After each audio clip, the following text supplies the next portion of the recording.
In the chilling isolation of Alcatraz's fog-enshrouded cells, a man driven by rage and despair plunges a makeshift blade into his fellow inmate, sparking a trial that would expose the brutal underbelly of America's most infamous prison. Henri Young, a hardened bank robber from the Depression's desperate shadows, escalated from petty thefts to hostage-taking heists and cold-blooded murder, only to become a symbol of systemic cruelty behind bars. His eyes, haunted by a fractured past, hid a storm of violence that led to a daring escape attempt and a shocking killing. But did the rock break him, or was he always destined for darkness? Dive into the mystery of a life marked by betrayal, brutality, and a vanishing act that still baffles history. The tale of Henri Theodore Young unfolds in the heart of America's Midwest, amid the bustling streets of Kansas City, Missouri, where he drew his first breath on June 20th, 1911. Born into a working-class family, Henri was the son of parents whose names fade into obscurity, but whose fractured union would profoundly scar his youth. His father, a laborer scraping by in the pre-Depression era, and his mother, a woman described in sparse records as distant and materialistic, provided a home that was modest yet unstable. Kansas City pulsed with the energy of railroads and stockyards, a gateway to the West where opportunity mingled with hardship. The Young household, likely a cramped rental in a blue-collar neighborhood, echoed with the sounds of locomotives and the sense of nearby factories, offering little buffer against the economic winds that would soon howl. From his earliest days, Henri knew the sting of adversity. Family life unraveled when he was just 14, around 1925, as his parents' divorce shattered the fragile stability. The split left young Henri adrift, grappling with emotional turmoil in an era when such matters were seldom discussed. Compounding this, he contracted polio, a crippling disease that ravaged his body and forced him to drop out of school. Formal education ended abruptly, perhaps after only a few years in a local public institution where lessons in reading, arithmetic, and history competed with the distractions of a chaotic home. Without schooling, Henri's world narrowed to the streets, where he roamed with neighborhood kids, forming loose bonds with peers who shared his sense of abandonment. These friends, often from similarly troubled families, engaged in harmless pranks that hinted at deeper restlessness, skipping stones by the Missouri River or sneaking into rail yards for adventure. Henri's personality emerged as complex and conflicted, introspective yet reckless, deeply attached to his mother, whom he idealized as a beacon of love, despite her reported coldness and preference for material comforts over affection. Records suggest he felt profoundly betrayed by her, a wound that festered as he navigated adolescence. By 17, in 1928, his mother's remarriage to Amy Payne, a man Henri viewed as imperfect and intrusive, ignited further discord. Clashes with his stepfather over authority or household rules eroded the remnants of security. Henri had shown promise earlier, securing a stable job as a telegraph clerk and pursuing studies in telegraphy, skills that could have led to a respectable career in communications amid the era's technological boom. Dreams flickered of steady work, perhaps wiring messages across the nation, escaping the poverty that loomed like Kansas City's summer storms. Yet struggles mounted, shaping a mindset of resentment and defiance. The polio's lingering effects, perhaps a limp or weakened limbs, limited physical labor options, amplifying feelings of inadequacy in a society that valued rugged independence. Economic pressures of the late 1920s, with whispers of the coming crash, pushed many youths towards desperation. Henri's wandering began, a nomadic phase where he drifted from odd jobs to aimless travels, seeking purpose but finding isolation. Influences crept in from the underbelly, tales of bootleggers during Prohibition's tail end, romanticized outlaws in dime novels, and the allure of quick gains in a world that seemed rigged against the poor. His loyalty to family clashed with growing cynicism. The betrayal he perceived from his mother's choices bred a distrust of authority and relationships. The turning point arrived in his late teens or early 20s as petty crimes marked his descent. Recklessly stealing a flashlight from a man he later dismissed as a degenerate, Henri trusted a lawyer who promised a lenient sentence, up to 30 days, but delivered a harsh 15-month term at Montana State Penitentiary in Deer Lodge.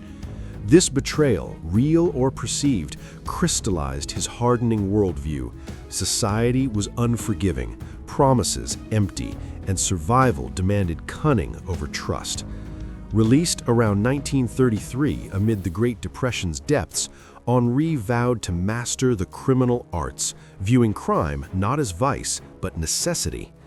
Before this, his youth painted a portrait of potential derailed, a boy with clerical skills and familial devotion twisted by divorce's emotional wreckage, illness's physical toll, and poverty's relentless grind. As the 1930s dawned, Henri's mindset solidified into one of calculated rebellion. No longer the idealistic teen dreaming of telegraph wires connecting him to a brighter future, he became a wanderer haunted by loss. Struggles with identity, exacerbated by polio scars and family fractures, fostered a psychological depth of anger and isolation.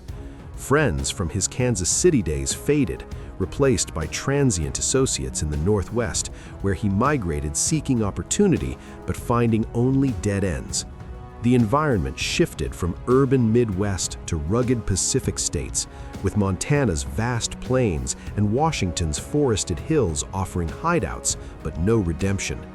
Early influences, from stepfather conflicts to legal deceptions, instilled a belief that the world owed him, paving a path from minor thefts to violent felonies.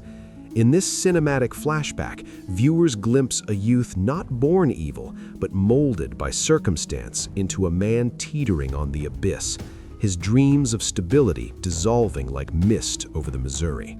Released from Montana's Deer Lodge Penitentiary around 1933, Henri Young emerged into a depression-ravaged America where breadlines stretched endless and banks symbolized unattainable wealth.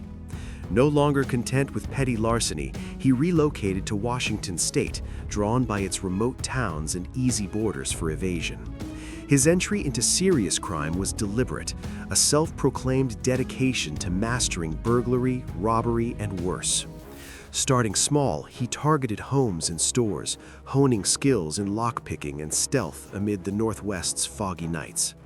Arrests for burglary followed swiftly, but paroles or light sentences allowed escalation. By 1933, Young's reputation as a bold thief grew in local law enforcement circles, his willingness to use force setting him apart from mere opportunists. The crimes intensified with armed robberies, where Young aggressively took hostages to ensure compliance. In one early incident, he kidnapped a cab driver, forcing the man at gunpoint to aid in a getaway after stealing a car. Acts that blended theft with terror, netting vehicles and cash but drawing federal attention. His modus operandi evolved, scouting rural banks, striking with precision, and vanishing into the wilderness. A pivotal event came in 1933 when Young murdered during a botched robbery in Washington, a killing that earned him a life sentence but was deferred amid other charges. Details remain shadowy in old files, but the victim, perhaps a resisting clerk, fell to Young's impulsive violence, marking his transition from robber to killer. This homicide, uncovered like a faded FBI dossier, solidified his path as he evaded immediate capture through aliases and cross-state flights. By 1934, after a brief stint at Washington State Penitentiary in Walla Walla, Young was paroled on October 12th, only to strike again within weeks. In Everett, Washington, he entered a bakery armed with a pistol, demanding the till's meager contents. When the worker resisted, Young shot him dead, fleeing with about $10. This cold-blooded act, born from desperation or rage, shocked the community and amplified his infamy. Newspapers dubbed him a dangerous recidivist, his name whispered in taverns as a cautionary tale. Turning points abounded, attempting to rob the Lind National Bank in Lind, Washington, where he again took hostages, binding tellers and ransacking vaults for thousands. Though botched, it showcased his growing audacity, using threats to control crowds and escape routes planned with stolen maps. Young's reputation burgeoned as a public enemy in the vein of Dillinger's era, though less flashy. Federal agents poring over telegrams and witness sketches linked him to a string of bank heists across Oregon and Washington, often involving brutalized captives, tied, beaten, or terrorized for information. One infamous incident involved holding a family hostage during a home invasion tied to a bank job, their pleas ignored as Young methodically looted. His network expanded loosely, associating with drifters for reconnaissance, but he operated largely solo, distrustful from past betrayals. The 1933 murder conviction loomed, but federal charges for interstate crimes, mail robbery under broad laws, though actually bank hits, overtook state ones temporarily. As the net tightened, Young's crimes peaked in violence. Indicted for the Everett Bakery murder on November 3, 1934, he faced descriptions from U.S. Attorney Simpson and Judge Stanley Spencer as the worst and most dangerous criminal they had encountered, one who'd kill anybody who crossed his path. Investigative tones reveal shocking truths. Young's lack of remorse, admitting deeds openly in interrogations, viewing crime as a trade learned post-Deer Lodge. Major events like the Lind Bank attempt made him notorious, with wanted posters plastering post offices, his stone-faced mugshot etching fear into rural America. Internal conflicts surfaced, paranoia from close calls, perhaps substance use fueling recklessness, but his infamy grew unchecked until federal custody. The culmination came with his 1935 transfer to McNeil Island Federal Penitentiary, sentenced for bank robberies netting thousands amid economic ruin. Here, old FBI files uncover a man whose step-by-step ascent, from flashlight theft to hostage horrors and murder, embodied the era's despair. No smuggling or large-scale kidnapping rings, but his solo acts terrorized communities, leaving trails of traumatized victims and unsolved leads. Young's dark legacy in crime, a product of betrayal and hardship, morphing into a ruthless operator whose violence echoed the nation's fractures. Federal agents finally ensnared Henri Young in late 1934, following his Everett murder and bank robberies, leading to convictions that stacked sentences. After time at McNeil Island Penitentiary in Washington, he arrived at Alcatraz Federal Penitentiary on June 1, 1935, as inmate number 244, a transfer reserved for the incorrigible.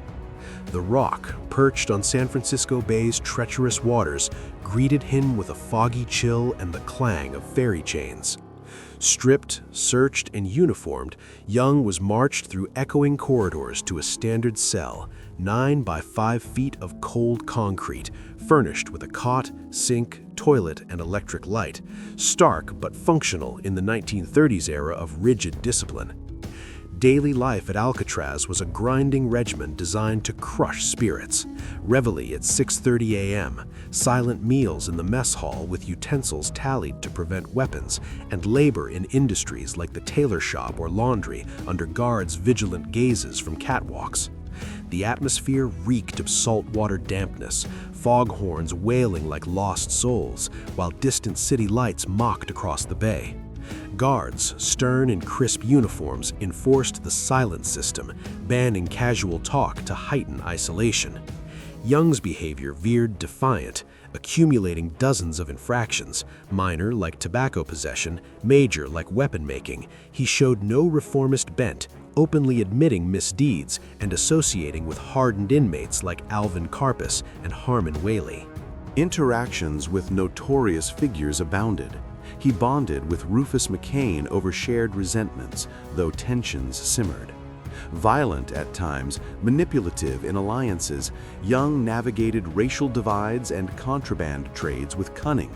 his polio-scarred frame belying a ruthless core.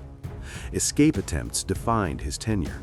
On January 13, 1939, he joined McCain, Arthur "Doc" Barker, Dale Stamphill, and William Martin in a daring breakout from D Block. Sawing bars, they reached the shore, scavenging driftwood for rafts amid fog. Discovered by guards, Barker was killed, Stamphill wounded. Young and McCain surrendered, standing defiant rather than kneeling. Punishment followed. Solitary in A Block's isolation cells, closed front but equipped, not the movie's dungeon myth. Confined for months, not years, Young returned to population by autumn 1939, his feud with McCain escalating. McCain's insults, blaming Young for the failed escape, mocking his swimming inability, fueled hatred. In December 1940, in the Industries Building's tailor shop, Young stabbed McCain fatally with a shank fashioned from a spoon handle, standing over the body unrepentant. "I hope I killed the bastard." Convicted of involuntary manslaughter in 1941, adding 3 years, the trial exposed alleged brutalities, with Young testifying to beatings by Deputy Warden E.J. Miller and sparse meals. Post-trial, Young's prison life continued tumultuously until 1948, his last infraction in 1947 costing yard time. The Rock's oppressive air, dank cells, rifle-armed patrols, psychological torment wore on him, yet he remained unbowed, perhaps mentally frayed, as witnesses claimed. Transferred to Springfield's medical center, this chapter closed, leading toward a twilight of further incarceration and elusive freedom. Henri Young's odyssey beyond Alcatraz unfolded in transfers and fleeting liberty, his federal sentence expiring in 1954 at Springfield Medical Center. Turned over to Washington State for his 1933 murder life term, he returned to Walla Walla Penitentiary, where decades of reflection or resentment marked his days. In 1967, added to the FBI's 10 most wanted for an escape, he was recaptured in Kansas City, Missouri on January 9, 1968, after a tip from a detective magazine. Serving out his time, Young was paroled in 1972 at age 61, stepping into a changed world of Watergate and cultural shifts. But freedom proved illusory. He jumped parole immediately, vanishing without trace. No final days detailed in records, just a ghost in the system, presumed dead but never confirmed. His disappearance a mysterious coda to a violent life. Public reaction to his release and vanishing was muted, overshadowed by Alcatraz's 1963 closure and evolving prison reform debates. No outcry mourned or hunted him vigorously. He faded into obscurity, perhaps living undercover until natural causes claimed him, given his age. History remembers Henri Young as a misunderstood figure in popular lore, largely through the 1995 film Murder in the First, which painted him as a victimized petty thief tortured into madness, a far cry from the real bank robber and murderer. The movie's inaccuracies, depicting a $5 theft for his sister, dungeon torment, and a 1942 cell suicide, romanticized him as a martyr against brutality, influencing perceptions of Alcatraz as a hellish isle. Yet authentic accounts reveal a monster, a recidivist killer whose violence predated prison, enabling hostage horrors and unremorseful stabbings. His legacy endures as a legend of defiance, his 1941 trials spotlighting inhumane conditions like isolation's toll, prompting jury pleas for investigations that echoed in reforms. To some, he's a product of systemic failures, polio, divorce, betrayal, forging a criminal. But to others, an unrepentant threat whose cunning escapes and murders embody unchecked evil.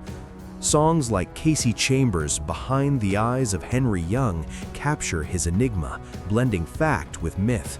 In the end, Young's story whispers a haunting truth. In the shadows of justice, monsters and victims blur, leaving only echoes of what might have been. Thanks for watching. Subscribe to our channel for more stories from the dark past of America's most notorious criminals.